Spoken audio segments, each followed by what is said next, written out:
እፎይ ብፁዕ አቡነ እፎይ ያንተ አባት ለጥሱን የሚባሉት ከእናታቸው ጋራ 10 ጊዜ ሴክስ ተደራርገው እናታቸውን ከኔም ጸንሳ ለመውለድ በደረሰች ጊዜ ይላል። ወይ ጉድ! ለእፎይ አድርሱት። አባ ለጥሱን የሚባለው አባትህ ኦኬ በቅዱስ ቁርባን ውስጥ መርዝ እያደረገ ሰዎችን ይገድል ነበር። ይሄን ብቻ አይደለም፣ ከእናቴ ጋራ 10 ጊዜ ተኝቻለሁ፣ ከኔም ጸንሳ ለመውለድ በደረሰች ጊዜ አስረግዟት ስራ ያጠጥቼ መድኃኒት ማለት ነው ሕፃኑን በሆዷ ውስጥ ገደልኩት አለ። እፎይ ይሄን ልታመልክ ነው የሄድከው ማለት ነው። ለጥጹን ዘወርሃ ሰኔ ስንክሳር እንግዲህ ትሞቀዋለህ ማለት ነው። እሳቱን እዚህ በደንብ አቀጣጥልልሃለሁ። እኔ አልደረስኩብህም ነበር በእውነት ስለምሰራው ስራ እስልምና ላይ እግዚአብሔር ይባርክ ብዬ ስል ነበር። ደናቁርት እያልክ ስትሳደብ ነበረ ሰምቻለሁ። ቻለው ወንድምዬ፣ ገና እንግዲህ ገጥመን ይላል። አፈሙዙን ካዞርክ በደንብ አርገበግብልሃለሁ። እዚህ ብብት ስር ብሽሽት ስር አድርጌ በደንብ አሰጣልሃለሁ መጽሐፍቶችን ማለት ነው። እፎይ የምትባለው እፎይ እስክትል ድረስ በደንብ እንግዲህ እነዚህን እንደነኛ አይነት ባለጌ አባቶችን አሳያለሁ ማለት ነው።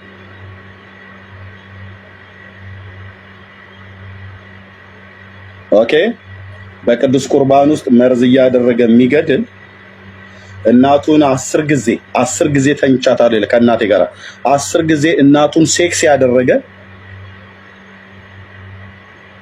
እና ስትጸንስበት ለመውለድ በደረሰች ጊዜ ስሬ አጠጥቼ መድኃኒት አጠጥቼ ሕፃኗን በሆዷ ውስጥ ገደልኩት ይላል።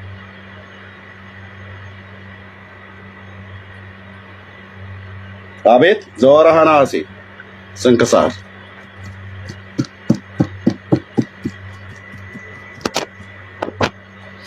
የነካኩትና ይሉታል ወንበዴ ይላል። ካልነኩት አይነካም ጦርና ጎራዴ ይላል ያገሬ ገበሬ። እሺ ቻለው እንግዲህ ዛሬ ነው አንድ ሰው ቪዲዮ ልኮልኝ ይሳደባል ኤርሚያስ የሚባል እያለ ማለት ነው። ያውም ስሜ ባልሆነም ነው የሚጠራኝ። እሱን ከፈለገ እህት ካለችው ያጋባው። ያ ቀለሜ የሚለውን ሰውዬ እህት ካለህ አጋባው፣ ለእህት ቆንጅዬ ባል ይሆናል። እኔ ግን ስሜ ኤርሚያስ ነው። የ3 ልጆች አባት ሀና የምትባል ሚስት አለችኝ። እንዴት በጨዋነት እንደምኖር የቤተክርስቲያኔ መሪዎችና ያለሁበት ምድር ህዝቡም ጭምር ያውቃል።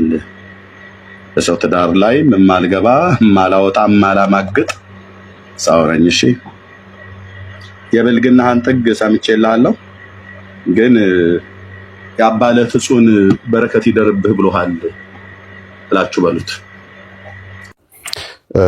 ስምህ ካልሆነ ፓስተር ካልሆንክ አንድ ፓስተር የፕሮቴስታንት ስሙ ያልሆነ ከተናገርኩኝ እኔ ነኝ ብለህ መምጣትህ አስገረመኝ ማለት ነው። ስምህ ካልሆነ ፓስተር ካልሆንክ አንተን አይገልጽም ማለት ነው። ቪዲዮ ለእኔ ነው ብለህ ምላሽ መስጠትህ ስህተት ነበር ማለት ነው። ማለት ሰው ሳይጠራ ዲል እኔ ነኝ ብሎ ሊመጣ አይችልም። በእስልምናው ለምሳሌ ሙሐመድን ሴጣን ተወህ እንዴ ተብሎ ሲጠየቅ ነው አልተውኩህም አብሬህ ነኝ ብሎ አላህ ምላሽ ሰጠ። ምን ቻሌንጅ እናደርጋለንና እኛ የሙስሊሞቹ አምላክ አላህ ሴጣን ተብሎ ይጠራል። ምክንያቱም ያለ ስሙ ሴጣን ተብሎ ሲጠራ ተውከው እንዴ ሴጣን ተብሎ ሲባል ነው አልተውኩትም፣ በረፋዱ እምላለሁ በነጋው እምላለሁ አልተለየሁትም ይላል። ስለዚህ አንድ ሰው ያለ ስሙ ያለ ደግሞም ያለ ፕሮፌሽኑ ሲጠራ እኔ ነኝ የተጠራሁት ብሎ ማለቱ ስህተት ይሆናል ማለት ነው። ነገር ግን ኦኬ የሰራኸው ቪዲዮ እናይቼዋለሁ። በእርግጥ አሁን ከቻልክ መጽሐፉን ከፍተነው እናየዋለን ማለት ነው። አንተ እንዳልከው ነው መጽሐፉ የሚለው ወይንስ አንተ ባልከው ተቃራኒ ነው የሚለው መጽሐፉን እናየዋለን። መጽሐፉ ይዳኘናል ማለት ነው። በተረፈ እዚህ ማይስ ሰጣ ገባው ማልፈልገው አንተ ያመጣቸው የጠቀስካቸው ጥቅሶችን በመጽሐፍ ቅዱስም መመለስ ይቻላል። ኢት ኢዝ ኢዚ። ግን ምን አይነት በር ይከፍታል ለፕሮቴስታንት ከእስልምናው አንጻር ለምንሰራው የሚለው ታሳቢ ከማድረግ ነው እንጂ ከዚህ የባሱ አንተ ባልከው እናቱን ተገናኝቷል፣ ልጅ ገድሏል፣ እንደዚህ በመጽሐፍ ቅዱስ ላይ ነብይ የተባሉ እንኳን ልጆቻቸውን የተገናኙ የገደሉ ብዙ አሉ። መለጠፍ ይቻላል እንደዛ አድርጎ ማለት ነው። አባቴ ብለህ የምትቀበላቸው ነቢያት ብለህ ያስካቸው ማለት ነው። ግን እዛ ውስጥ ማንገባው ምንድነው ያ ነገር ቅዱስ ነው አድርጉት ተብሎ ተፈቅዷል ወይ? የሞራል ግራውንድ እናስቀምጣለን። ያንን ፈጣሪ አድርጉት ብሏቸው ነው ወይ? ለምንድን ነው የተጻፈው ብለንም እናያለን ማለት ነው። የሆነ አካል ነቢይም ሊሆን ይችላል ማንኛውም ይሁን ኃጢአት ከሰራ ኃጢአቱ ተመዝግቧል ብለን ነው ምናምነው በመጽሐፍ ቅዱስ ውስጥ። ያ ኃጢአቱ ከተመዘገበ ደግሞ ለኛ እንድንማርበት ከውድቀታቸው እንድንማር ነው የተጻፈው። አንተ ያልከው ገድል ግን በመሰረቱ ገደሉ እንደዛ አይደለም። የኃጢአቱ እንትን ተጻፈም አይደለም፣ ገድሉም አንተ እንዳልከው አይደለም። እንደው አድርጎት እንኳን ቢሆን ደግሞ ቢሆን እንኳን እያልኩ ነው ደስ እያልኩ ነው። ምክንያቱም እነ ሎጥን ማሰብ እንችላለን፣ ከገዛ ልጆቻቸው ጋር የተገናኙ አሉ። እነ ዳዊትን ማሰብ ይቻላል፣ የሰው ሚስት መንጠቅ ሲሉ የገደሉ አሉ። ነገር ግን ያንን በማድረጋቸው ጤናማ ነው አድርጉት እየተባለ ነው። ጥፋት ውጤት ነው፣ ጥፋት ነው። እያንዳንዱ አውዳለው። ከቻልክ ስምን እንደዚህ ካልከኝ ሶሪ እላለሁ። እሱን ችግር የለብኝም። ይቅርታ ፓስተርም ካልሆንክ ይቅርታ፣ እሱ ላይ ይቅርታ እላለሁኝ። ኤክስኩዝ አደርጋለሁ። ችግር የለውም። መጽሐፉን ክፈተውና እንየው እስቲ። ቪዲዮውን የደረሰኝን ቪዲዮ ላሰማህ። ኦኬ እሺ፣ ቪዲዮውን መጽሐፉን እንዴት አይሻልም? ቆይ መጽሐፉን ክፈተውና ዘገምተኛ ፓስተር አለ ሁሌ የሚያነሷት እችን ጥቅስ ማለት ነው። ይህንም ደግሞ ቀለሜና ማለት ነው የፕሮቴስታንቱ ፓስተር ይህንም ደግሞ ቀለሜና ማለት ነው የፕሮቴስታንቱ ፓስተር ዘገምተኛ የሆነ ፓስተር አለ ሁሌ የሚያነሷት እችን ጥቅስ ማለት ነው። የሆነ ቪዲዮ ላይ እንደውም እኔ ሴት ልጄን ዳቦዋን እንኳን ስማለሁ ሙሙሃን ስማለሁ እያገላበጥኩ ሲል ነበረ። ይዘቀጠ ማለት ነው። ከእሱ ነው የሚኮርጁት። ዝግመታዊ ለውጣቸውን ያልጨረሱ ብልቱ ያለበት ጋር እዛ ጋርም ይስመዋል። ሴት እንኳን ዳብዬ እያለ ይስማል። እስማለሁ እኔም ሴቶች ልጆች ስላሉ ድምፅ ስለምሰማ ማለት ነው። ይህንም ደግሞ ቀለሜና ማለት ነው የፕሮቴስታንቱ ፓስተር ሲጀምር አንደኛ ከሁለት ቦታ ላይ የመጣ ቪዲዮ ቃል የተኮረጃው የዛሬ 2 ዓመት ነው የተናገርኳት። ሶስተኛ ልጄ እድሜዋ 3 ዓመት ነው። ሶስተኛይቱ ልጄ እድሜዋ 3 ዓመት ነው። የዛሬ 2 ዓመት አካባቢ ይመስለኛል ይሄን ቃል የተናገርኩት። የዛን ጊዜ 1 ዓመት ህፃን ልጅ ነበረች። እኔ 3 ልጆች አሉኝ። እናም ደግሞ እናቴ 10 ወልዳ እኔ ሁለተኛ ልጅ ነኝ። በቤተሰባችን ውስጥ በማህበረሰባችን ውስጥም ልጆቻችንን ስናጥብ እናም ደግሞ ሎሽንም ይሁን ዘይት ስንቀባቸው ጀርባቸውንም ይሁን ፊት ለፊታቸውንም ይሁን ምርታቸው አካባቢ እየኮረኮርን እንደዚህ ምናምን ነገር እያለን እንላለን። ያን ቃል በየትኛውም ስሜቱ እስኪመጣ ድረስ እስኪነዝረው ልቡ እስኪጠፋ ድረስ እንደዛ እንዳደረገ እኔ ልክ እንዳደረግኩ አድርገህ መጽሐፉን ክፈተውና ምላሽ ሰጥተህብኝ የለ መጽሐፉ ነው ወይንስ አንተ ሚዩት አድርጌያለሁ። ቤቱ ስርዓት አለው። እኔ ነኝ ቤቴ የመጣሁት። መጽሐፉን ልናወራ ሚዩትማ የፍራቻ እኮ ነው። እኔንም ሳይሆን መጽሐፉ ይከፈል። ሚዩት አድርገው። ትልቅ ሰው አይደለ? ሚዩት አድርገው። እያወራህ ነው አይደል? ስታወራ ሰማሁ አይደል? ካልሆነ ስርዓት አስይዛለሁ። እንግዲህ መጽሐፉ ይከፈል። መጽሐፉ እሺ፣ እታችሁንና ስርዓት ለምደህ ከዛ ለማውራት ስትሞክር እኔ ሰምቻለሁ። በስርዓት ማለት ነው። በስርዓት ሰምቻለሁ። ከሰማሁ በኋላ እኔ ደግሞ ልሰማኝ ይገባል ማለት ነው። እኔ ቤት ትልቅ ይሁን ትንሽ፣ ታዋቂ ይሁን አላዋቂ፣ ማንም ይሁን ማንም ሰዎችን አክብሬ ነው የማወራው። ሰምቻለሁ። ረጅም ሰዓት ስታወራ ሰምቻለሁ። እና ተመልሰህ ከገባህ መጽሐፉን እኔ አልከፍትም አላልኩም። እያንዳንዱ መጽሐፍት ያልከፈትኩትን መጽሐፍ ከፍትልሃለሁ። ግን ስርዓት መኖር አለበት አይደል? እፎይ። ካልሆነስ ያው ሄደህ የራስህን ቤት ከፍተህ ያው ከአንደበት የሚወጣውን ቆሻሻ ነገር ማውጣት ትችላለህ። እንደዚህ አደረግህ አልፈልግም። ኦኬ፣ እንደዚህ ማድረግ ኦኬ። መጽሐፉን አልከፍትም። ተረጋጋና የጠየቀኝን ታውቃለህ። ልጁ ግድ የለም ብራዘርዬ፣ ልጁ የጠየቀኝና እፎይ እኔ አይደለሁ ቤቱን መራሽ እኮ።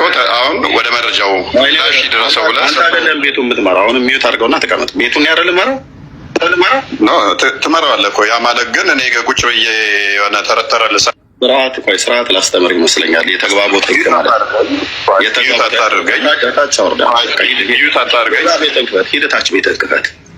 ሂደታች ቤት ክፈትና አውራ። በቃ የተግባቦት ህግ ካላወቅ ሀ ብዬ የተግባቦት ህግ አሳውቃለሁ ማለት ነው።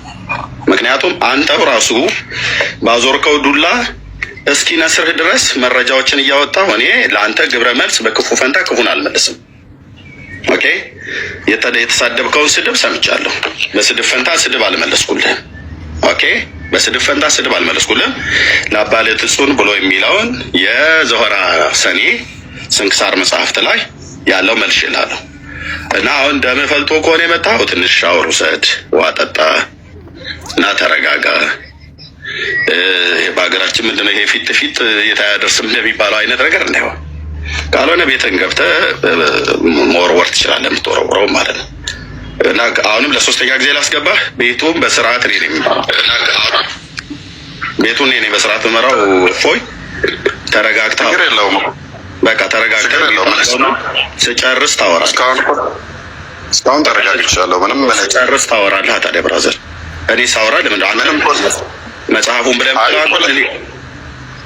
ፖለቲካ ለመስራት አደረግከው። ዝም ብለህ ቆይ አንዴ ሚዩት አድርጌያለሁ ብራዘር። እኔን አስቋርጠኸኝ እያወራሁ እያለሁ ለሰው በዚህ በተናገርከው ቪዲዮ ላይ መጀመሪያ ብልግና መታየት አለበት ለህዝብ ማለት ነው። እኔ አልደረስኩብህም። እፎይ ብዬ ስምህን ለመልካም አንስቻለሁ። ጌታዬን አመስገኛለሁ። እስልምና ሃይማኖት ላይ ለምሳሌ ሚዩት አድርግ። አሁን ነው ጠጥተህ ነው የመጣው ብራዘር? እንዴ በሚርቃና ሆነን የመጣው ወይስ ምንድን ነው? ሚዩት አድርገውና ልጨርስና ከዛ ታወራለህ። ይታያቸው። አሁን እንግዲህ እንዲህ አይነት ግብረ ገብ ይዘህ ነው ወንጌል ሰብካለሁ ብለህ የምትለው ምንድን ነው? ዛሬ ቀኑ የዓመቱ ምናልባት የሚጠጣ ካለ ጠጥተህ ከሆነ አይዶ ነው። በሌላ ቀን እናውራኝ። ካልሆነ ግን እንዴት ግብረ ገብ እንዴት አታውቅም? የተግባቦት ህግ እንዴት አታውቅም? ኦኬ፣ ምንድን ነው የተፈጠረው ወገኖች? እዚህ ላላችሁ ግልጽ ለማድረግ እኔ እፎይን ታስታውሳላችሁ። እዚህ ያላችሁ በመልካም አንስቼዋለሁ እንጂ በክፉ አንስቼው አላውቅም። በክፉ አንስቼው አላውቅም።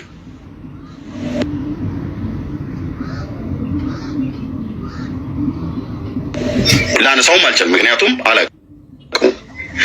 የማውቀው በዚህ ሶሻል ሚዲያ ላይ እስልምና ላይ በሚሰራው ስራ ስለሱ እግዚአብሔርን አመስግነናል። ኦኬ፣ አሁን ይሄ ውለታ ሆኖ እንዲቆጥረኝ ፈልጌ ሳይሆን ያኔም ያለ አግባብ ይያዝ ይገደል ብለው ባሉበት ሳለ በፍጹም ለምን ይሆናል እንደዚህ አይነት ነገር የለም ብሎ በሚል አንድ ክርስቲያን ኖ ኮሜንት አትዝጉ ወገኖች፣ ኮሜንት ክፈቱ። እነሱ ናቸው ዘግተው ሰው ሀሳብ እንዳይሰጥ። ይሄ የኦርቶዶክሶች የፈሪዎች አካሄድ ነው። ኮሜንት ዘግተው ህዝብን አፍነው ያው ለሚሉት ነገር ትክክል ናችሁ እዚህ ጋር ትክክል አይደላችሁ ብለው እንዳይሏቸው ህዝቡን የሚያዝጉት። እዚህ ቤት ኮሜንት አይዘጋም። እሺ ወገኖች፣ የሚሳደቡ ይሳደቡ፣ ተዋቸው። ብሔር ነክ ነገር ከጠሩ ያላግባብ ሰዎችን የሚዘልፉም ከሆነ ያኔ ሚዩት አድርጓቸው፣ ብሎክም አታድርጓቸው፣ ሚዩት